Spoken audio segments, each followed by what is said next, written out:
बिस्मिल्लाहिर्रहमानिर्रहीम। शुरू अल्लाह के नाम से जो बड़ा मेहरबान निहायत रहम करने वाला है।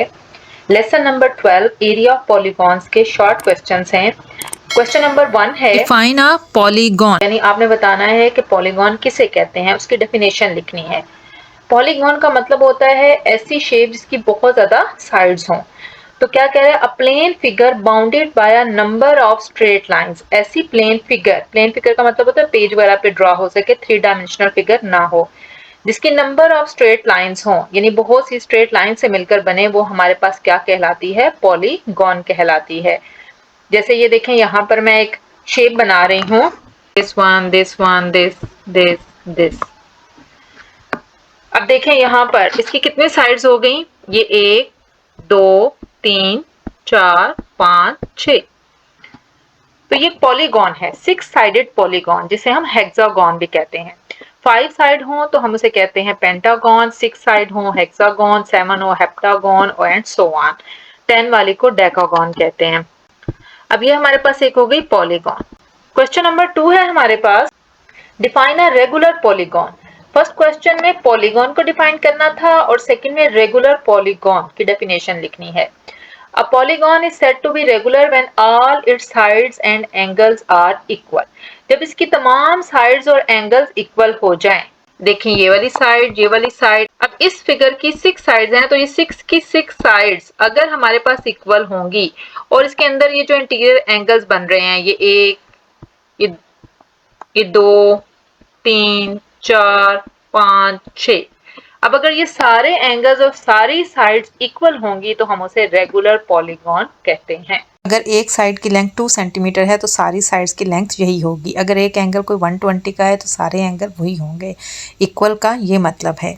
इन क्वेश्चंस में आपने इसकी डेफिनेशन लिखनी है, क्योंकि वो कह रहा है डिफाइन। क्वेश्चन नंबर 3 है, define inscribed polygon. Inscribed polygon या सर्कमस्क्राइब्ड सर्कल, दोनों की डेफिनेशन सेम है। ये क्वेश्चन इंस्क्राइब्ड पॉलीगॉन में भी आ सकता है और ऐसे भी आ सकता है कि डिफाइन सर्कमस्क्राइब्ड सर्कल। अब इंस्क्राइब्ड, इन का मतलब होता है अंदर, किस चीज के अंदर अगर कोई चीज उसको हर तरफ से घेर लेगी, उसका अहाता करेगी, तो वो इंस्क्राइब्ड होगा। और सर्कमस्क्राइब्ड अगर बाहर से करेगी तो उसे हम कहते हैं सर्कमस्क्राइब्ड सर्कल। अब क्या कह रहा है, if a circle passes through the corners of a polygon. अभी देखें, अगर एक सर्कल एक किसी भी पॉलीगॉन के कॉर्नर से गुजरता है। अब ये हमने पॉलीगॉन ड्रॉ की है, अब इसके ऊपर मैं ऐसे एक सर्कल ड्रॉ करती हूँ। यहाँ से मैं एक सर्कल ड्रॉ करती हूँ जो इसको ऐसे इसके कॉर्नर से टच कर रहा है। अब इस सूरत में अगर आप नोट करें तो ये सर्कल इस पॉलीगॉन के बाहर है और पॉलीगॉन अंदर है। और ये सर्कल इसके, ये देखें कॉर्नर्स 1 2 3 4 5 6 कॉर्नर्स को टच कर रहा है। तो इस सूरत में ये इंस्क्राइब्ड पॉलीगॉन है, क्योंकि ये सर्कल के अंदर आ गई है पॉलीगॉन को मैंने ब्लैक से शो किया है। और सर्कल जो सा है वो क्या है, पॉलीगॉन के बाहर है, यानी उसको बाहर की तरफ से उसने घेरा है, तो ये सर्कमस्क्राइब्ड सर्कल है। और पॉलीगॉन अंदर की तरफ है तो इंस्क्राइब्ड पॉलीगॉन है। और डेफिनेशन क्या है कि if a circle passes through the corners of a polygon, अगर एक सर्कल पॉलीगॉन के कॉर्नर से, इन कॉर्नर से गुजरेगा, तो उस सूरत में पॉलीगॉन हमारे पास इंस्क्राइब्ड पॉलीगॉन होगी and the circle is called the circumscribed circle. और सर्कल क्या होगा, सर्कमस्क्राइब्ड सर्कल होगा। अब क्वेश्चन नंबर 4 में क्या कह रहा है कि define circumscribed polygon. Circumscribed polygon का क्या मतलब है कि पॉलीगॉन अब बाहर की तरफ होगी और सर्कल इंस्क्राइब्ड यानी सर्कल अंदर की तरफ होगा। अब इसको वो कैसे डिफाइन करता है, polygon which is drawn outside a circle. एक पॉलीगॉन जो सर्कल के बाहर ड्रॉ की जाए, so that the sides touch circumference of the circle, कि उसकी साइड सर्कल के सर्कमफेरेंस यानी पूरी बाउंड्री को टच करें।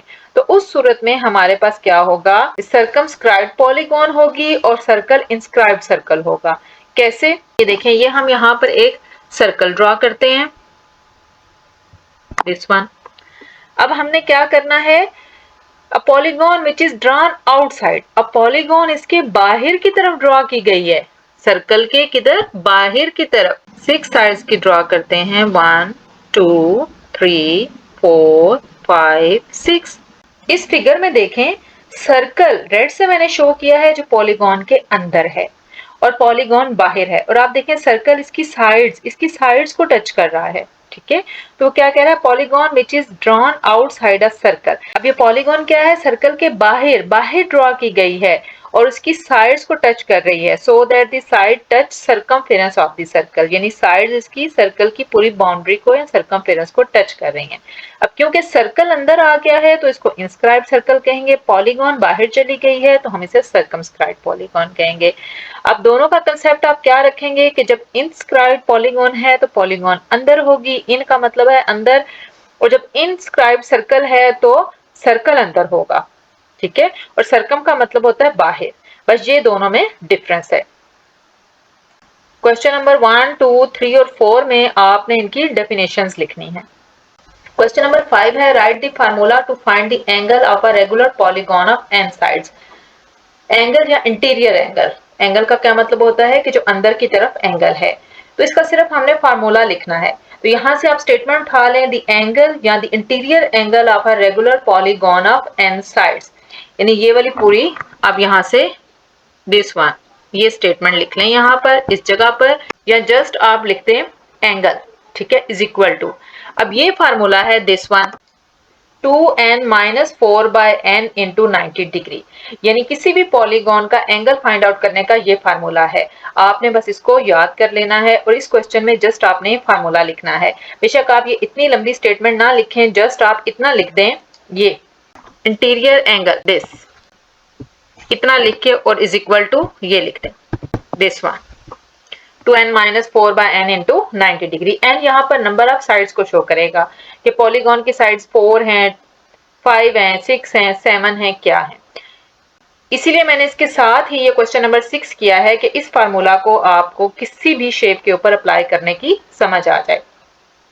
क्वेश्चन नंबर 6 है, find the interior angle of hexagon. तो सबसे पहले आपने यहाँ शेप देखनी है, शेप कौन सी है, हेक्सा, हेक्सा का मतलब होता है 6, यानी हेक्सागोन ऐसी पॉलीगॉन है जिसकी 6 साइड्स हों। अगर यहाँ होता पेंटागोन तो फिर 5 साइड्स होती, अगर होता डेकागोन तो 10 साइड्स होती। इस तरह से आप पॉलीगॉन के नेम से उसका एन जोन है वो फाइंड आउट कर सकते हैं। अब हेक्सागोन का हमने इंटीरियर एंगल फाइंड आउट करना है, तो हेक्सागोन में 6 साइड्स होती हैं। कितनी साइड्स होती हैं, 6, यानी एन हमारे पास क्या हो जाएगा, 6, ये होती है हेक्सागोन, 6 साइड्स हैं इसकी। तो एन हमारे पास यहां से क्या आ जाएगा, एन हमारे पास हो जाएगा 6। इस फार्मूला में हमने क्या है 6 लगा देना है, ये फार्मूला हमने लिखना है। क्या लिखा हमने, इंटीरियर एंगल, इंटीरियर एंगल हमारे पास किसके इक्वल है, 2n-4 इंटू 90 डिग्री। अब जहां पर n है वहां आपने 6 लिख देना है, 2 इंटू n की जगह हमने 6 लिख दिया, -4 ओवर भी n है, n की जगह 6 इंटू 90 डिग्री। अब इस वैल्यू को हम सॉल्व करेंगे तो हमारे पास 120 डिग्री आंसर बन जाता है। कैसे, ये देखें 2 6 हमारे पास क्या हो गया, 12 -4/6 इंटू 90 डिग्री, 12 - 4 हमारे पास क्या आ जाएगा, 8/6 इंटू 90। अब 8 को 90 से मल्टीप्लाई करें और 6 पे डिवाइड कर दें, या 8 को 6 पे डिवाइड करके 90 से मल्टीप्लाई कर लें। वैसे भी ये देखें 6 1s are 6, 6 5s are 30, और इस 15 और 8 को मल्टीप्लाई करें तो ये 120 डिग्री आपका आंसर बन जाता है। ये आप सारी कैलकुलेशंस डायरेक्ट कैलकुलेटर से करके भी यहाँ आंसर लिख सकते हैं। मैंने मैन्युअली भी इसको सॉल्व कर दिया है। हेक्सागोन की 6 साइड्स होती हैं, n की जगह आपने 6 लिखना है, आंसर आ जाएगा। फर्ज करो यहाँ लिखा हो पेंटागोन, तो आप यहाँ n की जगह 5 लगा दें, सॉल्व करें, आंसर आ जाएगा। इस तरह से आप किसी भी पॉलीगॉन का एंगल फाइंड आउट कर सकते हैं। क्वेश्चन नंबर 7, 8 और 9 में आपने जस्ट एरिया फाइंड आउट करने के फार्मूलाज लिखने हैं और उसकी कंडीशन दी गई है कि किसी भी पॉलीगॉन में किस तरह की कंडीशन पर आप कौन सा फार्मूला अप्लाई कर सकते हैं। अब क्वेश्चन नंबर 7 क्या है कि right the area of regular polygon. Regular polygon का आपने एरिया बताना है ऑफ n साइड्स। n का मतलब है कि उसकी कितनी साइड्स होंगी, मतलब हेक्सागोन है 6 साइड्स, पेंटा है 5, यानी जितनी भी साइड्स होंगी आप n की जगह वो लिखेंगे। 7 साइड्स है तो n 7 है, 9 साइड्स हैं तो n 9 है। When the length of a side is given, जब एक साइड की लेंथ दी जाए तो पॉलीगॉन का एरिया फाइंड आउट करने का क्या फार्मूला होता है। तो इस क्वेश्चन में जस्ट आपने ये फार्मूला लिखना है, कि एरिया इज इक्वल टू क्या होता है हमारे पास n a square by 4 cotangent 180 degree by n. यहाँ एन की जगह आपने पॉलीगॉन की साइड्स लिख देनी है, नंबर ऑफ साइड्स, और ए उसकी एक साइड दी जाएगी तो आप उसका एरिया फाइंड आउट कर लेंगे। क्वेश्चन नंबर 8 क्या है, write the formula of area of regular polygon of n sides when the radius of inscribed circle r is given. Inscribed circle क्या बताया था, जो पॉलीगॉन के अंदर सर्कल आता है, अगर उसका रेडियस आर दे दिया जाए तो फिर हम उसका एरिया कैसे फाइंड आउट करते हैं, तो उसका फार्मूला है area is equal to n r square tan 180 degree by n. और रेगुलर पॉलीगॉन का एरिया जब रेडियस ऑफ सर्कमस्क्राइब्ड सर्कल, उसमें क्या था इनस्क्राइब्ड सर्कल, यानी जो पॉलीगॉन के अंदर आता है। ये फर्ज करें कोई सी भी हमारे पास पॉलीगॉन है और इसके अंदर अगर सर्कल आएगा उसका रेडियस हमारे पास क्या होगा, स्मॉल आर होगा। और अगर इसके बाहर सर्कल आ जाएगा, बाहर यहां, तो उसका रेडियस क्या हो जाएगा, कैपिटल आर हो जाएगा। जब बाहर सर्कल आएगा तो हम ये वाला फार्मूला लगाएंगे, जब अंदर सर्कल होगा तो हम ये वाला फार्मूला लगाएंगे।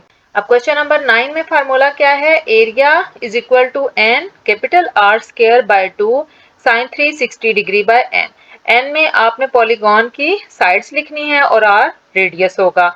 यहाँ पर भी एन में आपने उसकी साइड लिखनी है, आर रेडियस होगा, और ऊपर भी एन में उसकी साइड्स और ए उसकी कोई एक साइड होगी। जैसे ये हमारे पास पॉलीगॉन है तो ये इसकी ये वाली साइड एक ए है, कोई सी भी एक साइड आपको दे दी जाएगी। तो इन क्वेश्चन में जस्ट आपने ये फार्मूला याद करने हैं और इन्हें बस इनके आंसर्स में आपने लिख देना है। यहाँ पर जितने एरियाज के फार्मूलाज लिखे हैं साथ आप चाहें तो स्क्वायर यूनिट्स लिख सकते हैं। मसलन यहाँ पर आप ऐसे लिख सकते हैं, ये स्क्वायर यूनिट्स आप इन सब फार्मूलाज के साथ लिख सकते हैं। अब इसका क्या मतलब है कि अगर कोई आपके पास वैल्यू दी गई है मीटर में तो आप यहाँ स्क्वायर मीटर लिखेंगे, अगर सेंटीमीटर में दी गई है तो स्क्वायर सेंटीमीटर लिखेंगे, क्योंकि एरिया हमेशा स्क्वायर में होता है, जिसको आप मुरब्बा बोलते हैं, मुरब्बा मीटर, मुरब्बा सेंटीमीटर, इस तरीके से। तो आप चाहें तो इन सब के साथ यहाँ स्क्वायर यूनिट्स लिख दें, या चाहे जस्ट ऐसे ही आप बेशक फार्मूला लिख दें, ये आप इसके साथ ना मेंशन करें तो भी इट्स ओके। और अगर कर देंगे तो अच्छी बात है, अगर ये आप इन सब के साथ लिख देंगे तो दैट्स गुड। लिख दें तो बेहतर है, नहीं लिखें तो भी इट्स ओके। मसलन अगर फर्ज करें कि कोई आपको लेंथ ऑफ साइड दी गई मीटर में, तो जो एरिया आएगा, फर्ज करें इसको सॉल्व करके आपके पास एरिया आ गया फॉर एग्जाम्पल 40 और वो मीटर में था, तो आप यूं लिखेंगे स्क्वायर मीटर। तो ये स्क्वायर यूनिट्स जो लिखा हुआ है उसका ये मतलब है। क्वेश्चन नंबर 10 है, the perimeter of a regular hexagon is 12 centimetre, find its area. यानी यहाँ पर जो पॉलीगॉन दी गई है वो हेक्सागोन है। हेक्सागोन का क्या मतलब है कि उसकी 6 साइड्स होती हैं और हमने उसका एरिया फाइंड आउट करना है। अब रेगुलर हेक्सागोन या रेगुलर पॉलीगॉन, उसका एरिया फाइंड आउट करने का हमारे पास क्या फार्मूला है, उसका एरिया फाइंड आउट करने का हमारे पास ये फार्मूला है, area is equal to n a square by 4 cotangent 180 degree by n. अब इसमें देखें n हमारे पास 6 है लेकिन ये साइड a नहीं है हमारे पास, तो इस साइड a के लिए उसने हमें कंडीशन क्या दी है कि the perimeter of a regular hexagon. तो हम पहले देखते हैं कि पेरीमीटर, हेक्सागोन का पेरीमीटर फाइंड आउट करने का क्या फार्मूला है। तो पेरीमीटर फाइंड आउट करने का फार्मूला है हमारे पास p is equal to n a. अब पेरीमीटर फाइंड आउट करने का फार्मूला है हमारे पास p is equal to n a. इसमें आप देखें उसने क्या कहा है, perimeter of a regular hexagon is 12 centimetre, यानी पेरीमीटर p हमारे पास किसके इक्वल है, 12 सेंटीमीटर के। p के नीचे हम इसकी वैल्यू लिख देंगे, p is equal to 12 centimetre. n क्या है, ये देखें हेक्सागोन, हेक्सागोन की साइड्स कितनी है, 6, तो n हमारे पास क्या हो जाएगा 6 और साथ आ जाएगा a। अब ये 6 इधर आके जब हम डिवाइड कर देंगे तो 12 by 6 is equal to a, यानी a की वैल्यू हमारे पास कितनी आ गई, 2। ये देखें ये हमारे पास इसकी एक साइड आ गई। अब इस फार्मूला में जब हम ये साइड लगाएंगे तो हमारे पास इसका आंसर बन जाएगा। तो हम यहाँ पर एरिया फाइंड आउट करने के लिए वैल्यूज पुट कर देते हैं, इज इक्वल टू, अब n कितना है हमारे पास 6, a हमारे पास साइड कितनी आ गई 2, 2 का अब हमने क्या ले लिया, स्क्वायर ले लिया। डाउनवर्ड हमारे पास क्या आ गया, 4 into cotangent 180 degree by n की जगह फिर हम क्या लगा देंगे, 6। अब ये देखें, ये 2 2 जार हमारे पास क्या हो जाएगा, 4 6 इंटू 4 बाय 4 और कोटेंजेंट 180 को 6 पे डिवाइड करें तो हमारे पास क्या आ जाता है, 30 डिग्री। अब ये 4 इस 4 से कैंसिल हो जाएगा, पीछे हमारे पास क्या बच गया, 6। और क्योंकि टेंजेंट 30 डिग्री 1/√3 होता है तो कोटेंजेंट 30 डिग्री हमारे पास क्या आ जाएगा, √3। 6 इंटू √3 भी आंसर ठीक है। अब चाहें तो इन दोनों को अब मल्टीप्लाई कर दें, यानी 3 का स्क्वायर रूट लें और उसको 6 से मल्टीप्लाई कर दें तो हमारे पास आंसर बन जाता है 10.39। अब क्योंकि ये सेंटीमीटर में था तो एरिया के लिए हम लिखेंगे स्क्वायर सेंटीमीटर, इसलिए हमने वहां पर यूनिट्स का लफ्ज यूज किया था, स्क्वायर यूनिट्स। ये हमारे पास इसका एरिया आ जाएगा आंसर। लास्ट क्वेश्चन है, find the area of regular hexagon circumscribed about a circle of radius 2 centimetre. अब क्या कह रहा है, हेक्सागोन सर्कल के सर्कमस्क्राइब्ड है, यानी सर्कल के बाहर की तरफ हेक्सागोन है, सर्कल उसके अंदर आ रहा है, ऐसे शेप बनेगी यूं, ये सर्कल उसके अंदर आ रहा है, मुझसे प्रॉपर शेप में अंदर नहीं आया लेकिन इसकी साइड्स को टच कर रहा है। तो इस सूरत में जो ये रेडियस होता है, दिस वन, ये रेडियस, ये हमारे पास क्या होगा, स्मॉल आर होगा। तो यहाँ पर हमारे पास फार्मूला क्या अप्लाई होगा, फार्मूला लगेगा हमारे पास स्मॉल आर वाला जब हमारे पास सर्कल इंस्क्राइब्ड हो जाता है, ये फार्मूला अब यहाँ पर हमारे पास अप्लाई होगा। तो इससे हम हेक्सागोन का एरिया फाइंड आउट कर लेंगे। यहाँ पर हम वैल्यूज पुट करते हैं, वैल्यूज पुट करने में अब हमारे पास क्या होगा, area a is equal to n, n ये हेक्सागोन, पॉलीगॉन के साइड्स हेक्सागोन है तो एन हमारे पास 6 होगा। अब आर, आर ये था हमारे पास, रेडियस कितना दिया हुआ है हमें, रेडियस है हमारे पास 2 सेंटीमीटर, आर की जगह हम क्या लगा देंगे, 2 स्क्वायर, साथ हमारे पास क्या आ जाएगा, 10 या tangent 180 degree by n, n हमारे पास क्या है, 6 साइडेड फिगर है हेक्सागोन। अब ये हमारे पास क्या हो जाएगा, 2 का स्क्वायर 4, 4 को 6 से मल्टीप्लाई करें तो हमारे पास क्या आ जाएगा, 24, और इसको यहाँ पर डिवाइड कर दें, 6 1 जार 6, 6 3 जार 18, 30 डिग्री। तो 10 30 डिग्री हमारे पास क्या हो जाता है, 1/√3। अब चाहें तो यहाँ डायरेक्ट कैलकुलेटर से 10 30 डिग्री की वैल्यू ले लें, या आपके पास 1/√3 आ जाएगी, या डेसिमल में 0.577 दोनों आप यहाँ लिख सकते हैं। और उस 0.577 को 24 से मल्टीप्लाई करें या 24 को स्क्वायर रूट 3 पर डिवाइड करें तो हमारे पास आंसर आ जाता है 13.86। क्योंकि ये मेजरमेंट हमारे पास सेंटीमीटर में दी गई है तो स्क्वायर सेंटीमीटर हमारे पास इसका क्या है, एरिया आ जाएगा। ये हमारे पास इसका आंसर बन जाएगा।